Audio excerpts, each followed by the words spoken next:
എയർലൈൻസുകൾ, cruise line, Indian army, navy, ഹോസ്പിറ്റലുകൾ, ഹോട്ടൽസുകൾ തുടങ്ങിയ മേഖലകളിൽ നിങ്ങളൊരു കരിയർ ഓപ്റ്റ് ചെയ്യുന്നുണ്ടെങ്കിൽ ഞാൻ ഇനി പറയാൻ പോകുന്ന എക്സാമിന് നിങ്ങൾ എത്രയും പെട്ടെന്ന് പ്രിപ്പറേഷൻ സ്റ്റാർട്ട് ചെയ്തോളൂ. ഇതുപോലെ ന്യൂ അപ്ഡേഷൻസിനായിട്ട് ഇൻസൈറ്റ് 360യുടെ യൂട്യൂബ് ചാനൽ നിങ്ങൾ സബ്സ്ക്രൈബ് ചെയ്യും, ഫോളോ ചെയ്യുകയും ചെയ്യുക. നിങ്ങളുടെ ഫ്രണ്ട് സർക്കിളിൽ ഇടുന്ന ഷെയർ ചെയ്യാനായിട്ട് മറക്കരുത്. ഈ ഒരു എക്സാമിനെ കുറിച്ചുള്ള ഫുൾ ഡീറ്റെയിൽഡ് ആയിട്ട് എന്തൊക്കെയാണ് ഇതിന്റെ പ്രിപ്പറേഷൻസ്, എങ്ങനെയാണ് ഇതിന്റെ സിലബസ്, ഇതിന്റെ ആപ്ലിക്കേഷൻസ് എങ്ങനെയാണ്, ഇതിനെക്കുറിച്ച് ഡീറ്റെയിൽഡ് ആയിട്ട് പറയുന്ന ഒരു വേരിയാണ്. അതുകൊണ്ട് വീഡിയോ സ്കിപ്പ് ചെയ്യാതെ നിങ്ങൾക്ക് വളരെ ഇമ്പോർട്ടൻ്റ് ആയിട്ടുള്ള കാര്യങ്ങളാണ് ഇതിനകത്ത് പറയുന്നത്.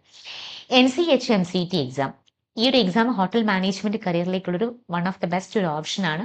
ഹോട്ടൽ മാനേജ്മെന്റ്, ഹോസ്പിറ്റാലിറ്റി രംഗത്തെല്ലാം ഇന്ത്യയിലെ ഏറ്റവും വലിയൊരു പ്രവേശന പരീക്ഷയെ കുറിച്ചിട്ടാണ് ഞാൻ പറയുന്നത്. ലോകമെമ്പാടും അതിവേഗം വളർന്നുകൊണ്ടിരിക്കുന്ന ഒരു മേഖലയാണ് ഹോസ്പിറ്റാലിറ്റി അഥവാ ഹോട്ടൽ മാനേജ്മെന്റ്.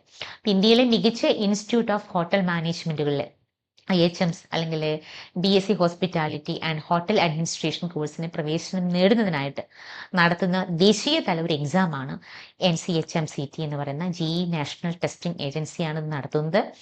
ഈ മേഖലയിലെ മികച്ചൊരു ഭാവി നിങ്ങൾ കെട്ടിപ്പടുക്കാൻ ആഗ്രഹിക്കുന്ന വിദ്യാർത്ഥികൾക്ക് ലഭിക്കാവുന്ന ഏറ്റവും വലിയൊരു അവസരമാണിത്. എന്താണ് NCHMTC GE എന്ന് പറഞ്ഞു കഴിഞ്ഞാൽ? National counselling for hotel management and catering technology joint entrance examination എന്നാണ് ഇതിന്റെ പൂർണ്ണ രൂപം.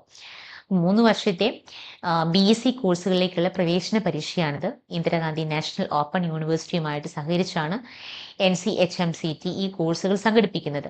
അപ്പൊ ഇന്ത്യയിൽ ഉടനീളം 21 സെൻട്രൽ IHMകളും 33 സ്റ്റേറ്റ് IHMകളും ഒരു PSU IHMും 25 പ്രൈവറ്റ് IHMകളും എന്നിവ ഉൾപ്പെടുന്ന ഏകദേശം ഒരു 70 പ്രമുഖ സ്ഥാപനങ്ങൾ ഈ പരീക്ഷയുടെ സ്കോർ അംഗീകരിക്കുന്നുണ്ട്.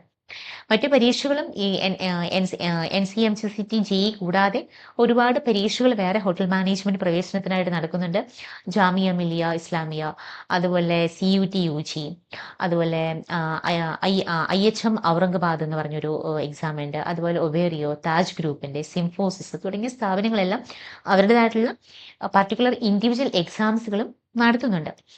വിദ്യാഭ്യാസ യോഗ്യത എന്ന് പറഞ്ഞാൽ ഈ ഒരു എക്സാമിന്റെ +2 പാസ്സായവർക്കോ അല്ലെങ്കിൽ ഇപ്പോൾ ഈ 2026 എക്സാം എഴുതുന്നവർക്കോ ഈ ഒരു എക്സാമിന് വേണ്ടിയിട്ട് അപ്പിയർ ചെയ്യാം. മെയിനായിട്ട് ഇതിനകത്ത് വരുന്ന വിഷയങ്ങൾ എന്ന് പറയുമ്പോൾ സയൻസ്, കോമേഴ്സ്, ആർട്സ് എന്നിങ്ങനെ ഏത് സ്ട്രീമിൽ പഠിച്ചവർക്കും ഈ ഒരു എക്സാമിന് വേണ്ടിയിട്ട് അപ്പിയർ ചെയ്യാവുന്നതാണ്. ഇതിനകത്ത് നിർബന്ധിതമായിട്ടും +2 തലത്തിൽ ഇംഗ്ലീഷ് ഒരു പഠന വിഷയമായിരിക്കണം എന്നുള്ളത് വളരെ ഇമ്പോർട്ടൻ്റ് ആയിട്ടുള്ള കാര്യം മാത്രമാണ്. 2026 പരീക്ഷ കമ്പ്യൂട്ടർ അധിഷ്ഠിതമായിരിക്കും നടക്കുന്നത്. പരീക്ഷയുടെ ദൈർഘ്യം 150 മിനിറ്റ് അഥവാ 3 മണിക്കൂർ ആയിരുന്നു. പക്ഷെ ഇപ്പം അതെല്ലാം ഒത്തിരി മാറ്റങ്ങൾ ഈ ഒരു വർഷം ഈ ഒരു എക്സാമിൽ കൊണ്ടുവന്നിട്ടുണ്ട്. ചോദ്യങ്ങൾ ഇംഗ്ലീഷും ഹിന്ദിയിലും ലഭ്യമായിരിക്കും. എല്ലാ ചോദ്യങ്ങളും മൾട്ടിപ്പിൾ ചോയ്സ് മോഡലായിരിക്കും നടക്കുക. ആകെ 200 ചോദ്യങ്ങളാണ് ഈ പരീക്ഷയിൽ ഉണ്ടായിരുന്നത് മുൻപ്. പക്ഷെ ഇപ്പോൾ ചോദ്യങ്ങളുടെ എണ്ണമെല്ലാം 200 ചോദ്യങ്ങളിൽ അത് 120 ചോദ്യങ്ങളായിട്ട് കുറച്ചിട്ടുണ്ട്. ചോദ്യങ്ങൾ കുറഞ്ഞതിനനുസരിച്ചിട്ട് പരീക്ഷയുടെ സമയവും 120 മിനിറ്റ് ആയിട്ട് ക്രമീകരിച്ചിട്ടുണ്ട്. ഇപ്പൊ accountability and analytical aptitude, reasoning and logical decision, അതുപോലെ തന്നെ general knowledge and current affairs, English language, aptitude for service sector എന്നീ 5 വിഭാഗങ്ങളിലാണ് ചോദ്യങ്ങൾ ചോദിക്കുന്നത്. സർവീസ് സെക്ടറിലെ താല്പര്യവും കഴിവും അളക്കുന്നതിനായിട്ട് പ്രത്യേക പ്രാധാന്യം ഈ ഒരു പരീക്ഷയിൽ നൽകുന്നുണ്ട്. ഇപ്പം ഇംഗ്ലീഷിനകത്ത് ചോദ്യങ്ങളുടെ എണ്ണം 60-ൽ നിന്ന് 45 കുറഞ്ഞിട്ടുണ്ട്. കഴിഞ്ഞ വർഷങ്ങളിലെല്ലാം 60 നമ്പർ ഓഫ് ക്വസ്റ്റ്യൻസ് നമുക്ക് ഉണ്ടായിരുന്നു. പക്ഷേ ഈ വർഷങ്ങളിൽ ഒത്തിരി മാറ്റങ്ങൾ ഈ ഒരു എക്സാമിനകത്ത് വന്നിട്ടുണ്ട്. അപ്പം അതിനെ ബേസ് ചെയ്തിട്ട് ഇപ്രാവശ്യം 45 ക്വസ്റ്റ്യൻസ് ആയിരിക്കും നമുക്ക് ഈ ലാംഗ്വേജിനകത്ത് ഉണ്ടാവുക. പ്രധാനമായിട്ടും സ്പോട്ടിംഗ് എറർ, വാചകങ്ങൾ ക്രമീകരിക്കുക, അതുപോലെ നമുക്ക് സമാന പദങ്ങൾ, വിപരീതങ്ങൾ, സ്പെല്ലിംഗ് ടെസ്റ്റുകൾ, വായനാ നൈപുണ്യം എന്നിവയാണ് ഇതിൽ മെയിൻ ആയിട്ട് ഉൾപ്പെടുന്നത്. മുൻപ് ലാസ്റ്റ് ഇയേഴ്സിലെ എക്സാംസുകളെല്ലാം 3 വായനാ ഭാഗങ്ങളെല്ലാം ഉണ്ടായിരുന്നിടത്ത് ഇനി 2 എണ്ണം മാത്രമേ ഉണ്ടാകാനായിട്ട് സാധ്യതയുള്ളൂ. അതുപോലെ തന്നെ റീസണിങ് ആൻഡ് ലോജിക്കൽ റിലേറ്റഡ് ആയിട്ടുള്ളതിൽ നിന്ന് നമുക്ക് 30 ക്വസ്റ്റ്യൻ ആയിരുന്നു ആദ്യം ഉണ്ടായിരുന്നത്. ഇപ്പോൾ അത് 15 ക്വസ്റ്റ്യൻസ് ആയിട്ട് കുറച്ചിട്ടുണ്ട്. കോഡിങ്, ഡീകോഡിങ്, അതുപോലെ തന്നെ ബ്ലഡ് റിലേഷൻസ്, അതുപോലെ നമുക്ക് സിറ്റിംഗ് അറേഞ്ച്മെന്റ്സ്, അതുപോലെ സിലോഗിസം, അതുപോലെ നമുക്ക് ഡയറക്ഷൻ സെൻസ് ടെസ്റ്റ് എന്നിവയാണ് പ്രധാന ഭാഗങ്ങൾ വരുന്നത്. നോൺ വെർബൽ റീസണിങ്ങും ക്രിട്ടിക്കൽ റീസണിങ്ങും എന്നിവയിൽ നിന്നുള്ള ചോദ്യങ്ങൾ കുറയാനായിട്ട് സാധ്യതയുണ്ട്.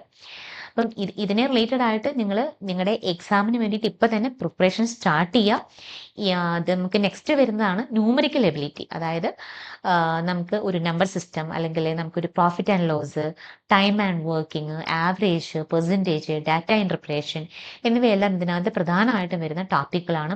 ഹയർ ലെവൽ മാത്തമാറ്റിക്സ്, ട്രിഗോണമെട്രി എന്നിവ സിലബസിൽ നിന്ന് ഒഴിവാക്കിയിട്ടുണ്ട്. ഇതൊരു ലെങ്തി വീഡിയോ ആയതുകൊണ്ട് തന്നെ ഇതിൻ്റെ സെക്കൻഡ് പാർട്ട് നമ്മളുണ്ട്. ഇതിനകത്ത് എങ്ങനെയാണ് നമുക്ക് ഇതിൻ്റെ എക്സാം ഫീസ് കാര്യങ്ങൾ, എക്സാം പാറ്റേൺ എന്തൊക്കെയാണ്, ഇതിൻ്റെ മാർക്ക് എങ്ങനെയാണ് ജനറലൈസ് ചെയ്യുന്നത്, ഇതിനെക്കുറിച്ചെല്ലാം നെക്സ്റ്റ് വീഡിയോയിൽ അത് നമുക്ക് കാണാം. So please share this information and download the insight 360 app. നിങ്ങൾക്ക് എന്തെങ്കിലും ഡൗട്ട്സോ ക്ലാരിഫിക്കേഷൻസോ ഉണ്ടെങ്കിൽ സ്ക്രീനിൽ കാണുന്ന നമ്പറിൽ ഡയറക്റ്റ്ലി നമ്മുടെ ഇൻസൈറ്റ് 360യുടെ മെൻറ്റേഴ്സുമായിട്ട് നിങ്ങൾക്ക് കോൺടാക്ട് ചെയ്യാവുന്നതാണ്.